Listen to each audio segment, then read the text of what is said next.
de perfume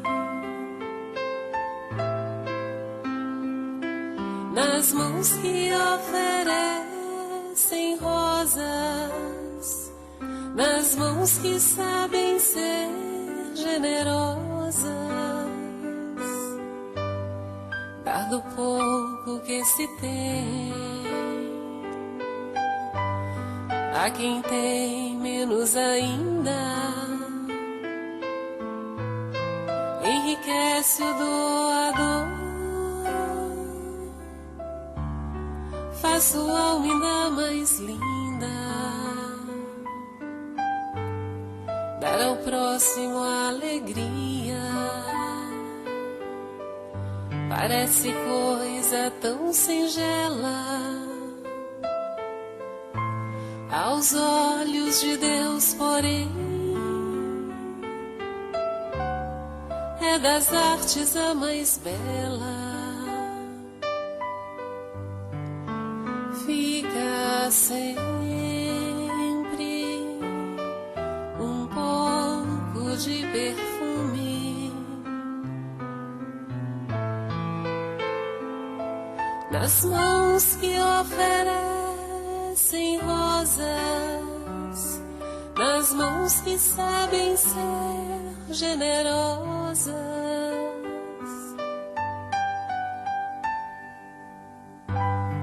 dar do pouco que se tem a quem tem menos ainda, enriquece o doador, faz sua alma ainda mais linda, dar ao próximo a alegria, parece coisa tão singela aos olhos de Deus, porém é das artes a mais bela. Fica sempre um pouco de perfume nas mãos que oferecem rosas, nas mãos que sabem ser generosas.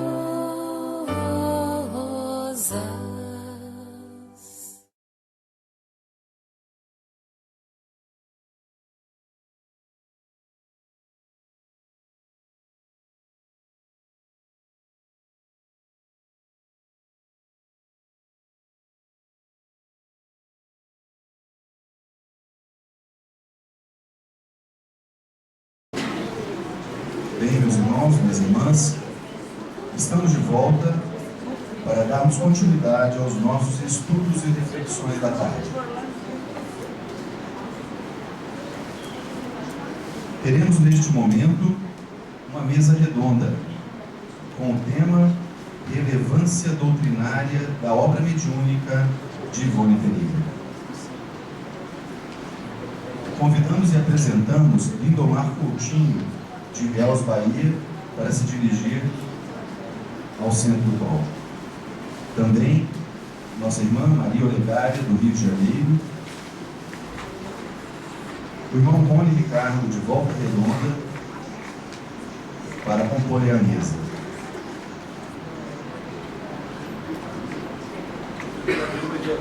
E, como mediador, Pedro Camilo, por gentileza. Bom, gente, boa tarde a todos e a todas. Vamos dar início ao nosso painel, tratando da relevância doutrinária da obra mediúnica de Ivone Pereira. E, por uma questão de gentileza e em sintonia com as discussões de gênero, né, eu vou passar a palavra inicialmente para Maria Olegária, claro, né, primeiro as damas, e na sequência nós vamos definindo o Rony ou o Lindomar conforme a possibilidade. Lembrando o seguinte, como nós tivemos a necessidade de fazer um ajuste de horário, nós reduzimos um pouco o tempo da abordagem de cada um, como já havíamos conversado. Então, pensamos, como a ideia é trazer pinceladas, que cada um tem até 10 minutos para fazer essa fala inicial, após o que nós vamos ter um breve momento de perguntas e dar sequência com a palestra de Lindomar, fechando a noite de hoje, tá bem? Então, passa a palavra agora à nossa querida Maria Olegário. Primeiro, antes de nós acordarmos no assunto, eu gostaria de agradecer a oportunidade de estar aqui, a todos esses companheiros aqui de Barbacena, carinho com que nos recebeu, apoio, amparo, e realmente somos muito, muito comovidos, tanto eu quanto o meu marido. E ressaltar a obra de Vânia Pereira, a parte doutrinária das coisas mais fáceis e tranquilas. Mas, relendo agora o relato dela, né, quando ela fala no Devassando o Invisível, sobre o caso daquela pessoa da sua família, uma menina de 10 anos, essa familiar dela, que vinha sofrendo o assédio de espíritos perturbadores, e que ela se desdobra e vai em espírito e vê o grupo que perturbava essa criança e tem com eles um contato, um diálogo. Quem leu a obra lembra, né? E que orienta esses espíritos, que ela chama de mistificadores.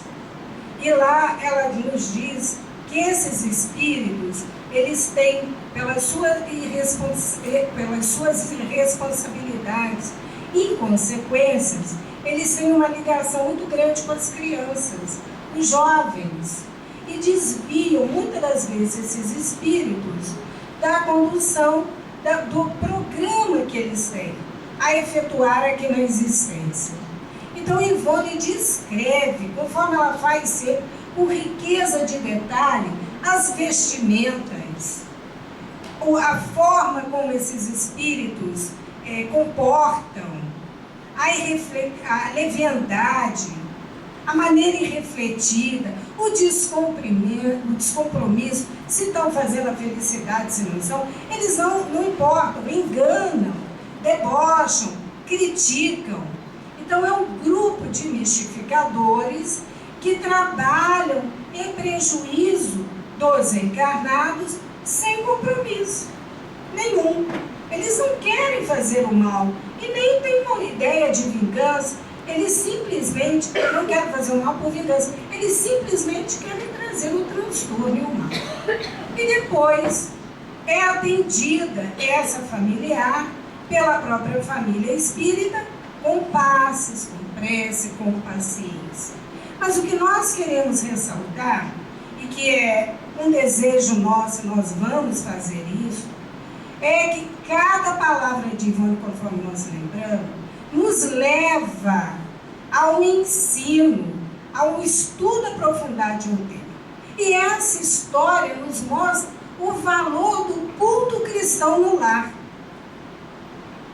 Porque no final do capítulo, se vocês estão lembrados disso, ela diz que, como esses espíritos foram atendidos, eles não foram momentaneamente modificados pela palavra dela, não, de forma alguma. Eles foram atendidos no culto cristão no lar, que se fazia na casa da menina. Então, lentamente, muito, muito devagar, em cada reunião do culto, esses espíritos foram beneficiados pelos comentários, pelas leituras elevadas, pelos pensamentos de carinho. Daí a necessidade nossa, e ela fala lá também, como é importante em nossos lares abrirmos o Evangelho, fazer a leitura em voz alta, porque são espíritos tão materializados, ela diz lá, lembra, Norma, que nem condição de ouvir os desencarnados têm.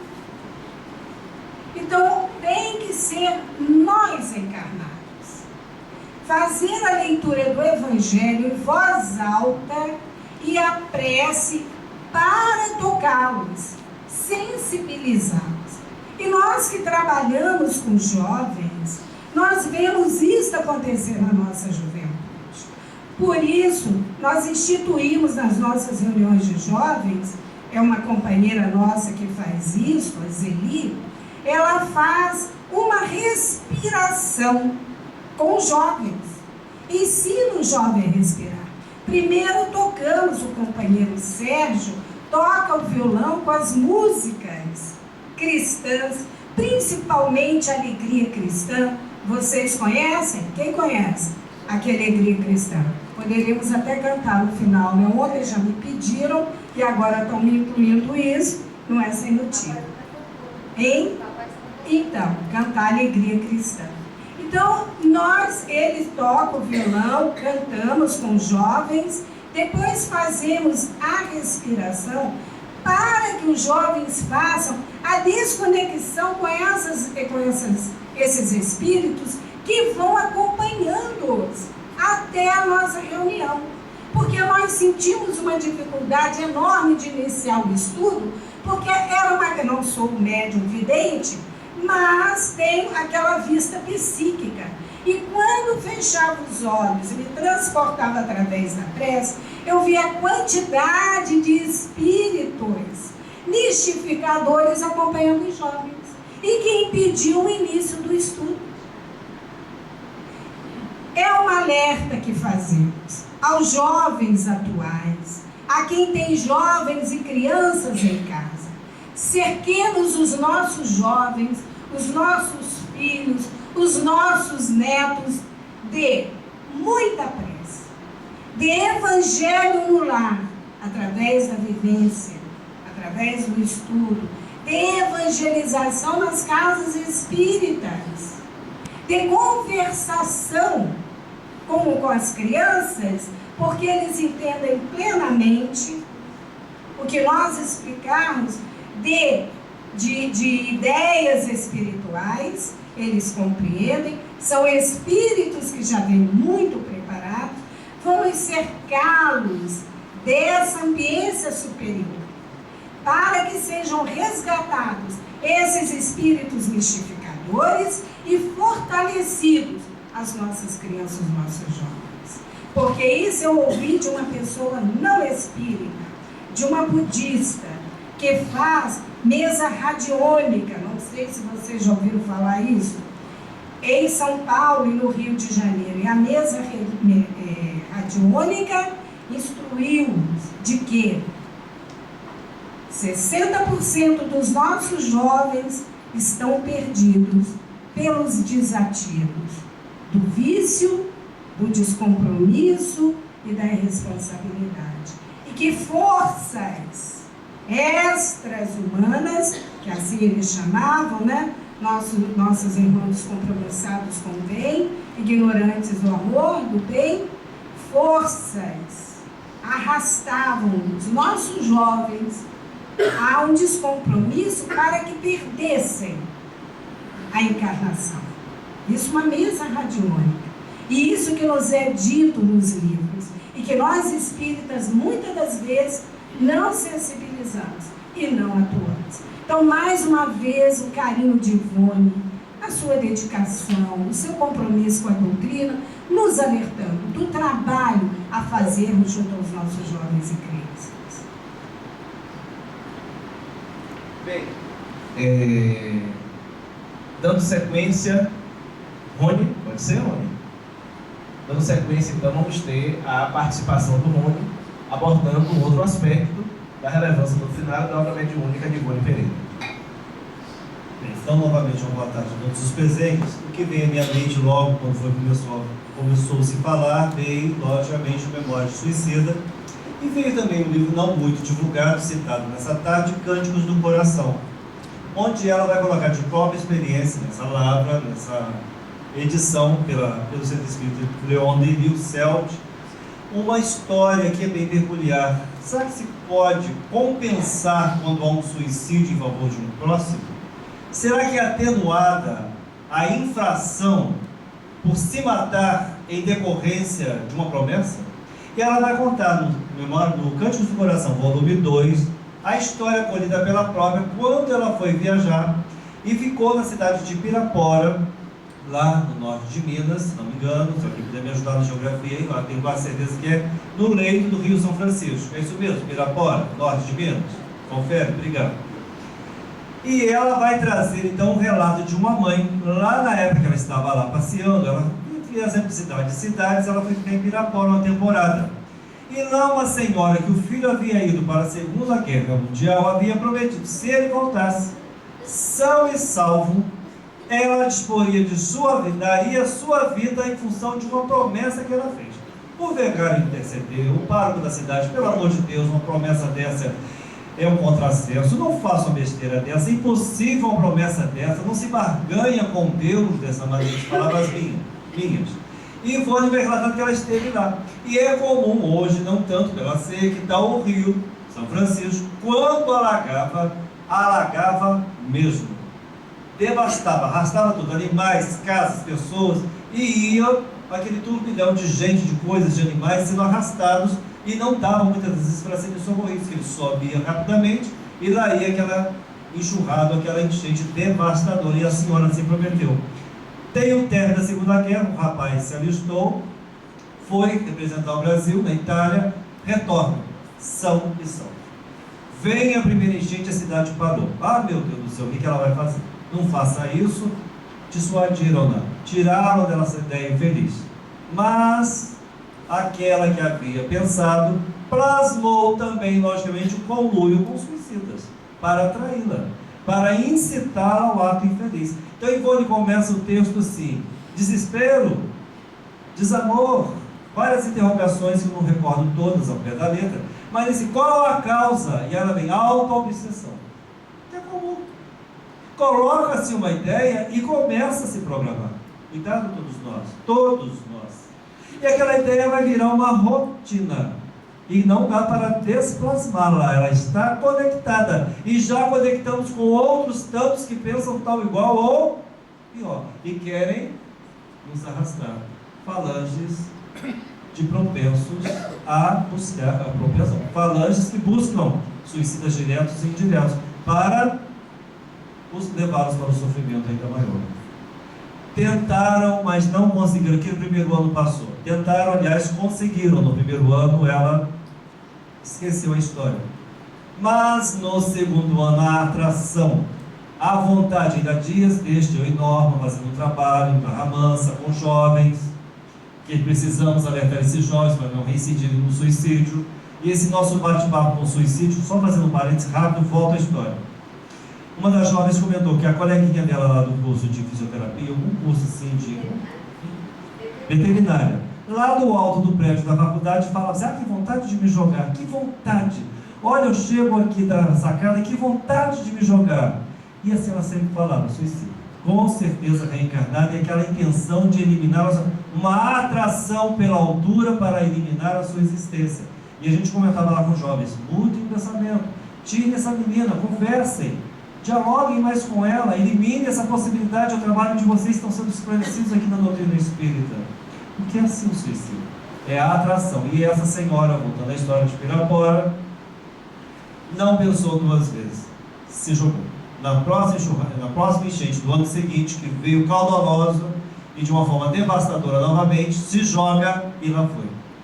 Então Ivone vai fazer texto de Ivone, experiência vivida, colhida na fonte, na pesquisa, lá do local. Então ela vai trazer então as indagações. É levado isso em conta? Não. É levado o suicídio, conforme 157, até o final do Desgosto da Vida, do Livro dos Espíritos, quando, em função de socorrer o próximo, você empurra a pessoa, o carro passa, a pessoa foi para a calçada e você foi com o carro, aí é diferente. Mas é meritório porque você expôs a sua vida para socorrer o próximo. Essa senhora não. Foi alertada, foi instruída, foi pedido a ela para não fazer, foi comentado exatamente a barbaridade que ela faria contra a sua própria vida, que Deus não precisaria disso. Acima de tudo, o filho poupado, que ela vivesse para dar sustentação a uma existência, não pensou dessa maneira. E por um ato infeliz, se atirou como suicida. Então entrou como suicida, sim. E ela vai fechar um texto mostrando, então, todas essas mazelas próprias de todos nós pelo suicídio. Quando o pensamento desalinhado com aquilo que é salutar, com aquilo que é saudável, com aquilo que é melhor para cada um de nós, vai polvilhar a mente com ideias infelizes e que crescidas, alimentadas em solo fértil, que é o pensamento, vai levar a essa atrocidade, essa barbaridade, que é voltar ao plano visível, o plano espiritual, a verdadeira pátria, como suicida e estagiar em sofrimento por um ato que poderia ter sido lhe poupado. Então a indagação é essa: suicídio, principalmente aquilo que há tempo de socorrer, aquilo que é possível eliminar, aquilo que é com certeza sustentável em nossas mentes para mudar o tom da conversa. Buscar o livro, buscar o Evangelho, ler mais. Como foi falado toda essa tarde, deveríamos falar ainda mais. Principalmente essa luz em nossas vidas, doutrinas dos Espíritos, que nos alertam, nos instruem e nos consolam. É essa a minha reflexão. Vamos então à participação do Lindomar Coutinho.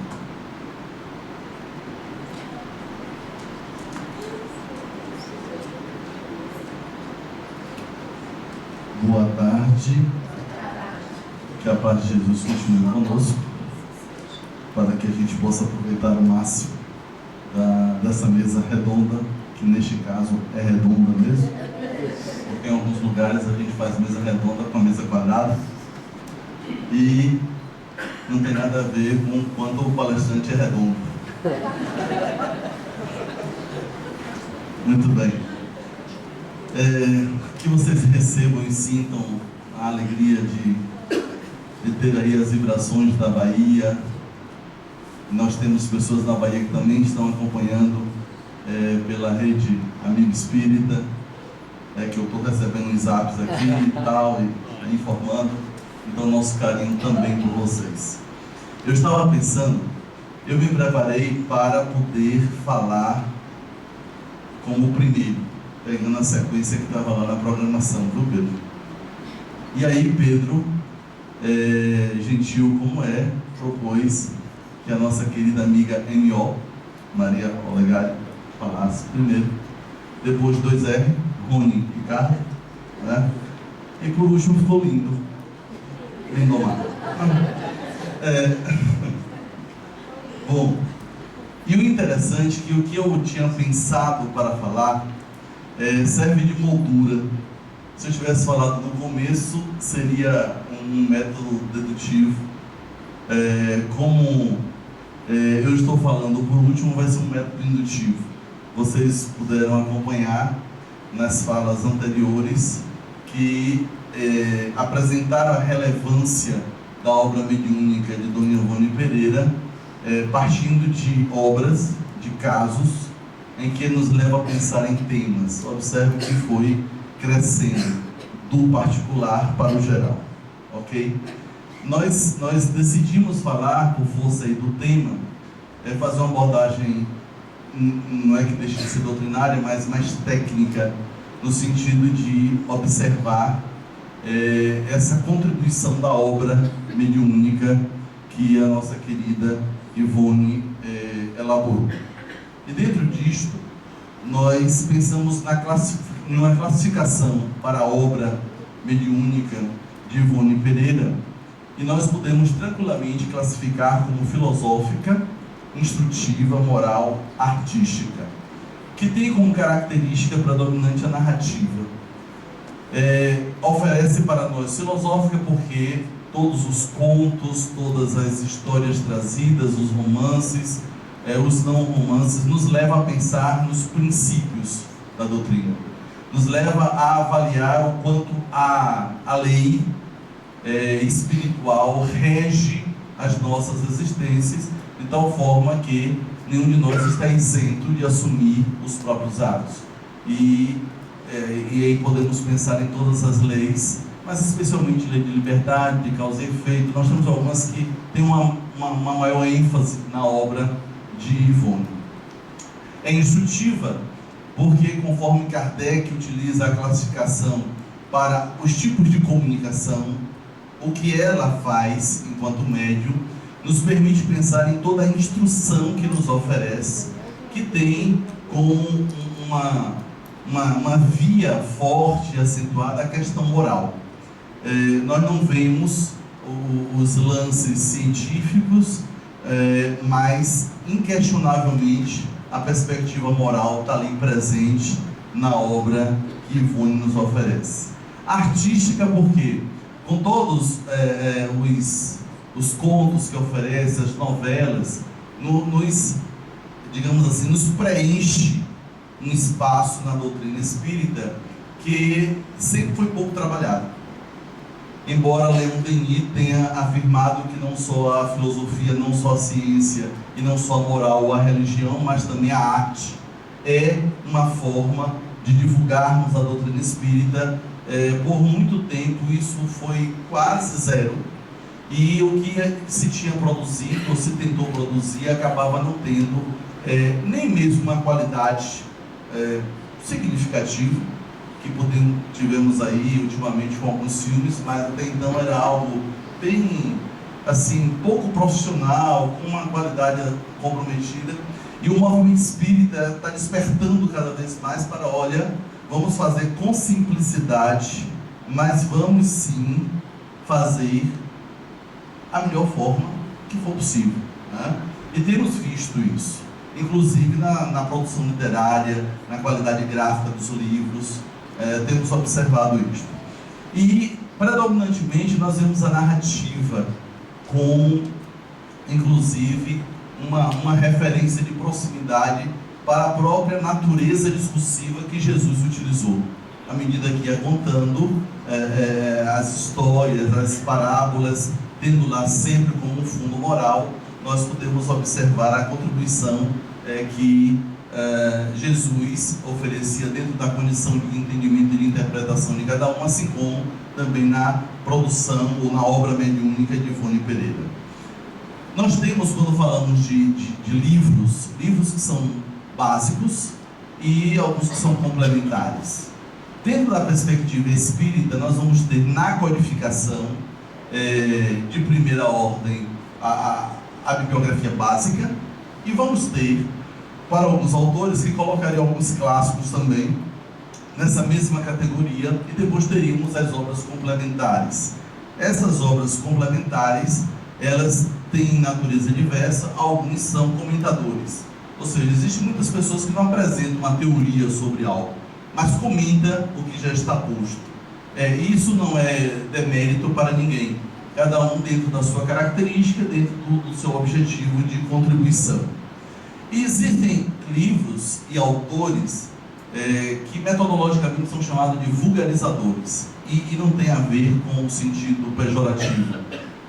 Alguém que transforma uma teoria em vulgar significa que populariza ela. É alguém que, por exemplo, consegue utilizar uma linguagem mais próxima, mais compreensiva, mais fácil, e aí traduz a maior aridez de uma teoria, e as pessoas acabam se aproximando da teoria e incorporando determinados termos que faz parte da divulgação.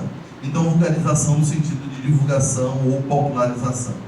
No caso da obra de mediúnica de Ivone Pereira, a gente, embora veja a divulgação dos princípios, dos postulados espíritas, necessariamente a gente não vê essa vulgarização, até em função da linguagem que é utilizada, e aí pelos espíritos que escreveram através dela, que na época, inclusive, que mantinha um vocabulário em um nível maior.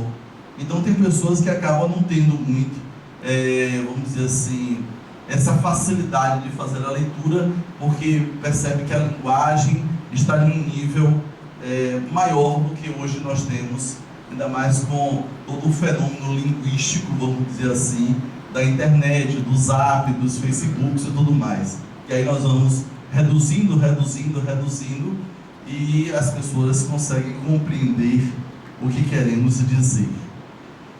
Bom, Dos espíritos escritores, nós temos o Bezerra de Menezes, Camilo Castelo Branco, Charles, Tolstói, pelo menos que aparece nas obras publicadas. Obviamente que na atividade mediúnica que ela desenvolveu, outros espíritos escreveram, mas nos referindo aí ao que está em edição, nós temos estes espíritos, cada um com a sua característica, com o seu papel.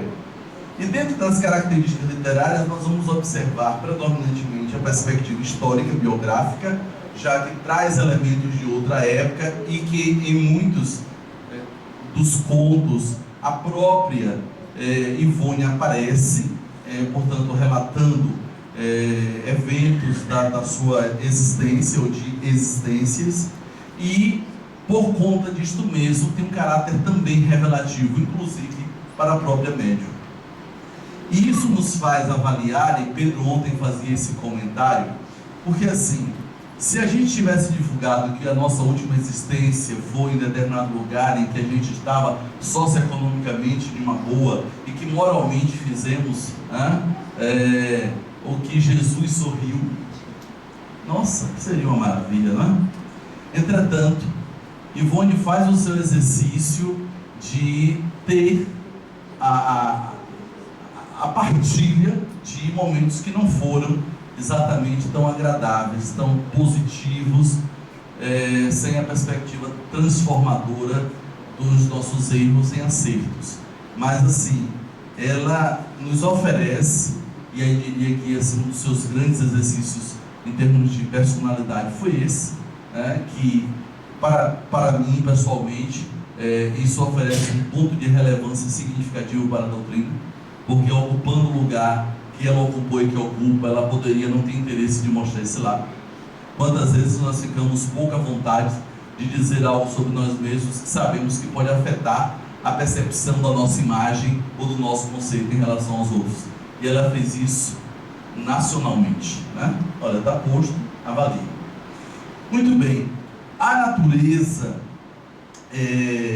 da obra de Ivone Pereira, o tema já sugere, mediúnica, mas nós tivemos também uma contribuição muito significativa que ela faz, que não é de ordem mediúnica diretamente, não é uma psicografia, mas reflete e divulga a prática da mediunidade, tanto do que ela vive na perspectiva anímica, já que alguns autores classificam o desdobramento, se não tiver uma ação espiritual estimuladora, como anímica, e também nos casos em que o desdobramento se deu por força de uma estimulação espiritual, portanto, o fenômeno é passível de ser classificado como mediúnico, já que houve uma força externa ali, não só do próprio médium, que viabilizou o fenômeno acontecer.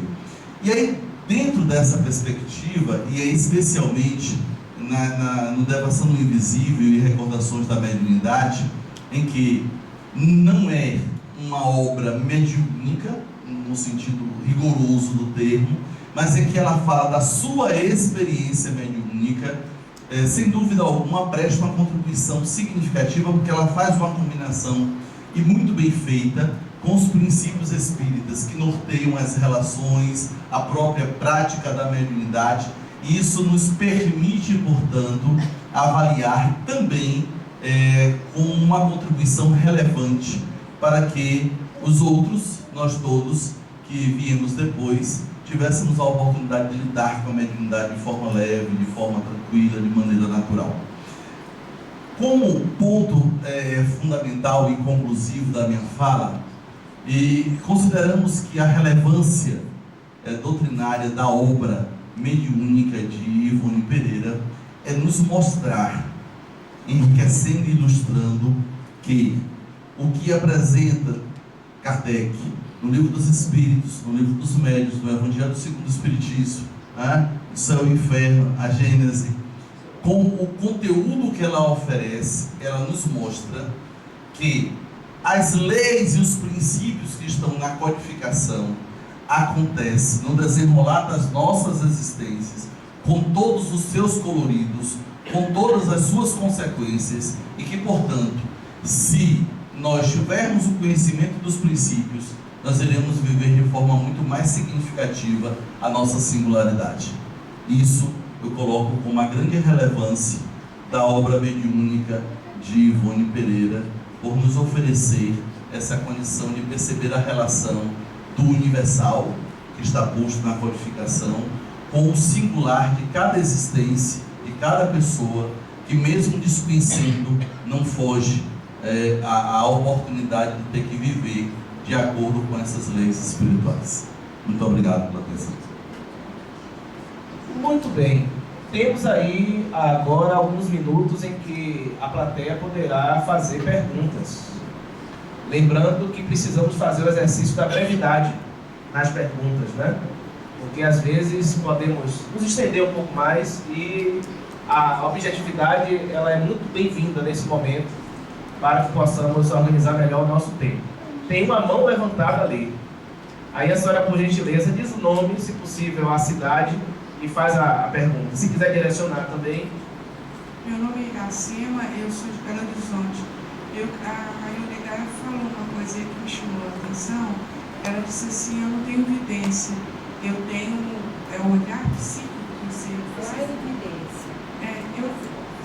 Claro, evidência. Esse olhar psíquico, eu queria que você explicasse isso melhor.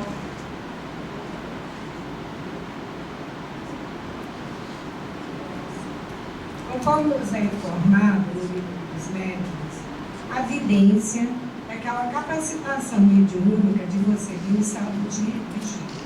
Olho aberto, você vê. Né? Você tem vidência. Né? Mas tem. E vê, está olhando, está vendo os espíritos.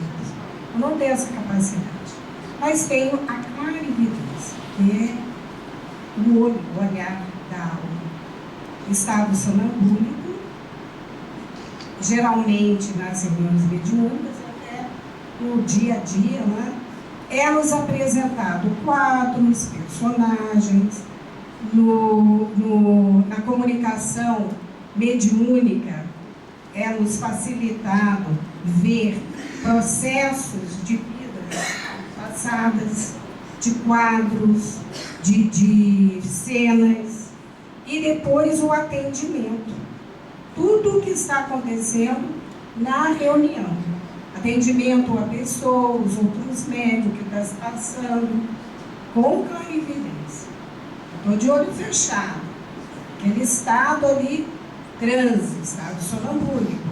E a alma vem muito natural. Grande quantidade de médiums, muito grande, tem essa capacidade. Todos nós, em realidade, né, temos isso. Entender? Mais alguém? Inclusive, a título de acréscimo, né, de um elemento a mais, no livro Diversidade dos Carismas, o Hermínio Miranda se refere a essa forma de percepção como visão diencefálica, aquela que acontece dentro da cabeça, né? É como se eu dissesse aqui agora, pensa no elefante vermelho, você está vendo, né? Há uma imagem do elefante vermelho, né, que não é como uma imagem de alguém tátil, né, palpável, e nada não, ele volta, mas que vem a imagem. Então, a Alegaria diz que é um fenômeno que eu também tenho, né? São percepções psíquicas, né, que podem acontecer no estado de vigília, né, que na verdade seria o comum, e em estágio sonambúlico, que é aquele transe um pouco mais profundo, né, em que às vezes, em que o Kardec lembra que normalmente a gente sai dele e não traz recordações, né, também é possível, né, a percepção da realidade espiritual quando o indivíduo mergulha no transe sonambúlico. Mas, minha amiga, diz aí, seu nome, local e fala aí pra gente. Marli de Barbacena. Pergunta pode ser para qualquer um dos três que queiram responder. Com relação à questão desse estado de tristeza, angústia, que tem tomado a juventude, o Rony lembrou, né, quando cita a questão do romance no Trono de Bretanha, mas a Maria Olegário também lembra da importância, né, desses companheiros espirituais, porque eu tenho percebido na juventude que essa agonia muitas vezes numa lástima de um fim de relacionamento, ou numa situação familiar, ou até por uma nota que ele não alcança dentro da escola, num discurso que ele tem que atingir intelectualmente, vira aquela válvula de escape para esse momento, como você citou, né, dessa atração que existe como uma resolução. E que também não deixa de estar visitando algumas pessoas na idade já, a partir de 65, 70 anos, onde eu tenho acompanhado alguns casos no meu consultório dessa falta de essência para a vida, de perder o sentido. Marli, seu nome? Marli? Desculpa, eu não tinha ouvido. Marli. Obrigado, eu vou aproveitar que tem explicação. Duas situações têm que ser reforçadas. Primeiro, a nossa psicosfera, mundo imperfeito e inferior. A atração que se dá ao suicida, principalmente jovens que são reincidentes. Por quê? Já estiveram lá. São atraídos para tal. O que está os levando? Falta de ocupação com coisas úteis. Não vou menosprezar o celular que está aqui, o WhatsApp, nem nada. Mas as imagens, os avisos que chegam a ele, ou ao adulto, sem amor, sem o filho que foi embora, a esposa que desencarnou, o que eu faço da minha vida? Posso se ocupar. Mas como? Aí vem a zona de conforto. Não tenho nada para fazer, não sei o que fazer, vou me ocupar com coisas comuns, fúteis. E aí vai encontrar grupos enormes pensando assim, levando justamente a esse Volta Redonda. Nós tivemos o ano de 2014 uma coisa trágica. Eles pactuavam quem vai se matar. Foi muito triste. Mas foi triste demais. E foram muitos, não foram um ou dois, foram vários. Que pactuavam entre eles e numa roleta russa quem era o próximo. E eles tinham que ir. Meu Deus, que pensamento. Ocupar-se com isso. Não, 13, 14 anos. No meu bairro, lá próximo, meu menininho, por causa da garotinha que terminou com ele, se matou. A outra em Barra Mansa, onde também atua lá naquela região de Volta Redonda, da mesma maneira. Desamor, romperam, foi. Meu Deus. Cadê a ocupação útil? Cadê a família? Sou professor há muitos anos, vejo isso. Cadê a falta do diálogo, do acompanhamento com quem ele está andando, quem ele está lendo, com quem ele está se envolvendo? Então é isso que eu estou te respondendo. O que nos leva, como espíritos, educadores, a alertar. Infelizmente, o papel social do governo seria fazer isso. Como eu e Norma temos feito sobre suicídio. Não há cifras, não há propagandas, não há imagens fortes. Cuidado, não faça, busque outra coisa. Vá buscar um fim útil para a sua vida. Não há uma campanha para isso. Ainda bem que nós, as casas espíritas, estamos fazendo e alertando nas palestras. E há tantas palestras que também canalizam e falam sobre o desamor para recomeçar nosso papel. Sei que não é fácil, Marli, inclusive você me deu a sua opinião, deu a entender que você é envolvida com alguma área médica, psicóloga, deu a entender isso, é isso? Então eu imagino quantos desabafos nesse sentido. E com certeza profissionalmente você vai reeducar esse pensamento. Mas não é só você. A mente tem que querer.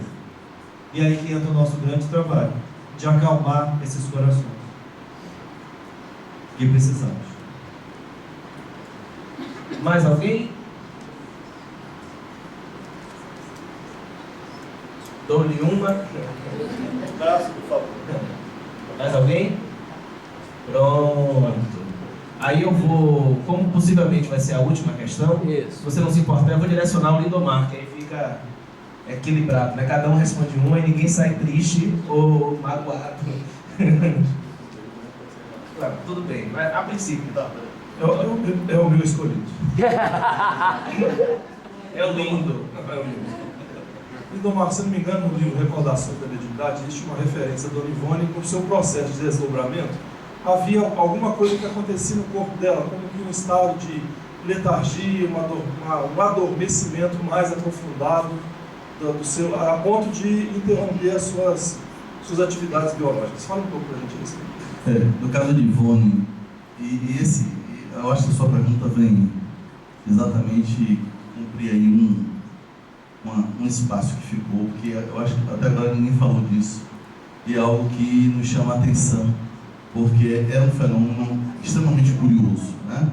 Ela vivia essa experiência de letargia, em que, clinicamente falando, não se chega realmente a interromper o funcionamento do organismo, porque senão ela desencarnaria. Mas já temos registros de pessoas que chegaram efetivamente a serem executadas e que depois depois descobriram que não tinham desencarnados ainda por conta desse fenômeno. A situação vem como um elemento a mais para o nível de passivamento que ela conseguia apresentar. A partir do momento em que o espírito ele consegue efetivamente transferir de forma completa a sua consciência para fora do corpo físico, o nível de impulso espiritual que o corpo recebe é o mínimo possível. Essa é uma experiência que acontecia com ela magneticamente e naturalmente, mas é uma experiência que também encontramos registros no Oriente, em que vários iniciados tinham a condição de, através da meditação, minimizar ao máximo o funcionamento do corpo, a ponto inclusive de pensar que a pessoa tinha desencarnado e soltar a pessoa. Ao fazer isso, minimiza bastante a necessidade de combustível para o corpo físico, alimentação, água, uma série de coisas. A depender dessa experiência, como a Ivone, em desdobramento, ela ia para regiões vibracionalmente distantes do padrão em que se vivia. Isso leva, e aí, por conta inclusive da atividade que ela desenvolvia, ela precisava estar inteiramente no processo. Porque assim, é possível você estar em desdobramento em algumas situações, em reuniões mediúnicas que têm essa característica, isso pode acontecer. O médium sai em desdobramento, ele vai no local em que a pessoa esteja, ou que esteja sendo objeto, por exemplo, de uma desobsessão, e ele vai passando informações para o dirigente da reunião. Olha, tem aqui tantos espíritos que precisam ser necessitados. Obviamente que vai com a equipe espiritual, por uma questão inclusive de segurança, né? E aí vai dando as informações de como está a ambiência espiritual, o que precisa ser feito, o que a equipe espiritual está fazendo, quantas incorporações precisariam acontecer ali para atender aqueles espíritos, ou pelo menos os principais na situação. Para que isso se dê, é possível sim, o médium estando lá, passar essas informações. Ok. Só que para isso se dar, o nível de passividade não terá como ser no nível, por exemplo, que até se confirmaria uma letargia. Você tem que estar lá e cá. E aí quando você muda o foco, óbvio que você canaliza um mau fluxo de energia para o corpo. À medida que isso acontece, se é em uma situação como a própria Ivone viveu no começo, em que as pessoas não têm uma informação, nossa, é realmente de assustar, por desconhecimento. Depois, quando se foi identificando que era uma característica mediúnica dela, aí fica tranquilo. Nós estávamos ali há pouco, você terminando sua exposição, e aí teve um minutinho em que Dona Ivone estava ali bem perto, e aí Pedro, bem parecido, tudo espírito superior, aí assim, veja o que a amizade não faz. Aí assim, uma projeção, aí Pedro estava ali, e aí ele começou a ter reações orgânicas. Na proximidade de Dona Ivone, o psiquismo dele foi excitado, e ele começou a transpirar. Nossa, estou aqui todo suado. Eu estava começando um pouquinho, mas a relação dela era maior com ele. Então assim, ele inconscientemente respondia fisiologicamente ao processo de usinagem que acontecia, para que inclusive tivesse uma suave alteração de consciência, para que ele percebesse a presença dela. Então assim, o corpo está junto no processo. No caso dela, quanto mais ela se distanciava, menos contato ela mantinha com o corpo físico, e ao ponto de levar a essa percepção de que assim, nossa, desencarnou, porque reduzia realmente ao mínimo. É algo muito interessante. Não sei se Maria Olegária, que está aqui se coçando toda, quer acrescentar algo que possa ter vivido lá, né?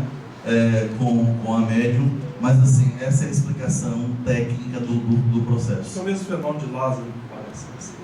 Sim, historicamente se atribui a Lázaro a mesma situação, de que ele não teria efetivamente desencarnado. Não, é só para lembrar que tudo como Dona Ivone é muito peculiar, porque desdobramento nós temos muito.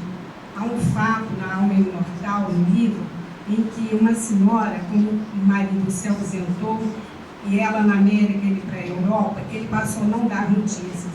Ela ficou muito preocupada e foi a um adivinho.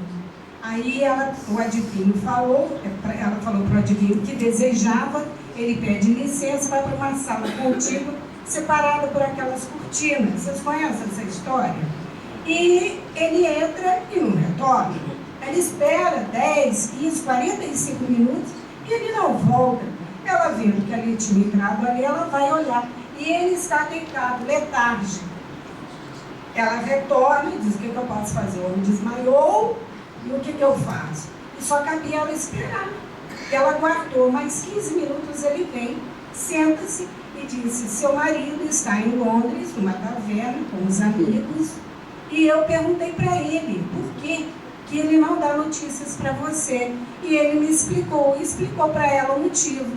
E disse para te falar que está voltando. Muito bem. Semanas depois, pega navio, né? Isso em 1950, pega navio, retorna para a América, e ela pergunta para ele: meu amor, por que você não deu notícias? Ele diz: eu não dei notícias por esse e esse motivo. Exatamente o que o adivinho havia falado.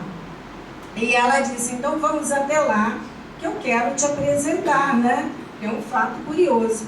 E ele, quando chega lá, diz: bem, mas esse é o homem que entrou na taverna e veio me fazer pergunta por que você, né? Porque eu não falava com você. E eu disse para ele que eu estava voltando. Aí fica, né, para nós esse exemplo. Santo Afonso de Ligório, bem rapidinho, também fazendo uma missa, vocês conhecem esse fato, ele se desdobra, desmaia, né, logo após a missa, e fica o dia inteiro, dia 21 de setembro de 1574, não é? Aí ele se desdobra o dia inteiro. No dia seguinte, dia 22, passou a noite inteira sem comer e ele é tarde. Dia 22, depois do almoço, quase ao anoitecer, ele desperta, estão todos ali. E os seus servos, estamos preocupados, o que houve? Disse: ora, fui lá socorrer o Papa na sua morte. A morte de Inocêncio II. Então nós vemos que Dona Ivone tinha essa característica peculiar. Ela ia buscar os sofredores, estar com os sofredores, né?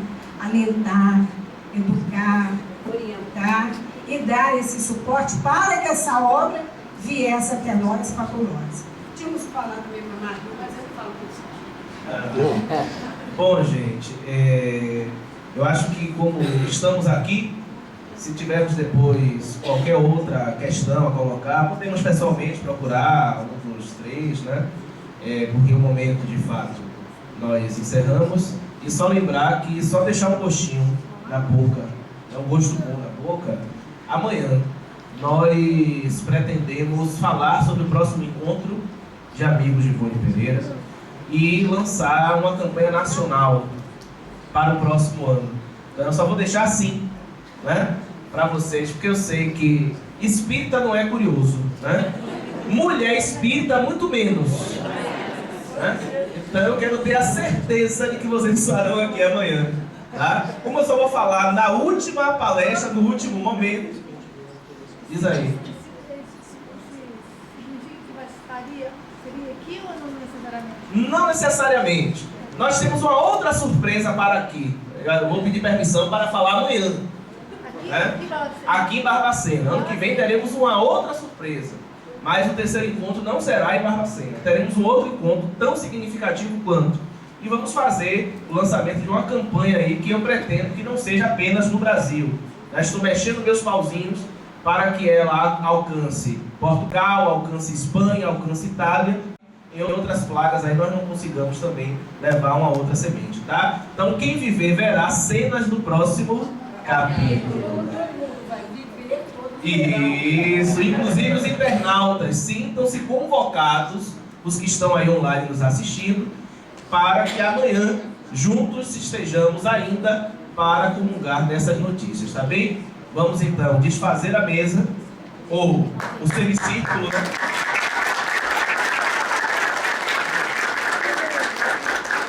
E eu retornarei a palavra ao nosso amigo Ricardo.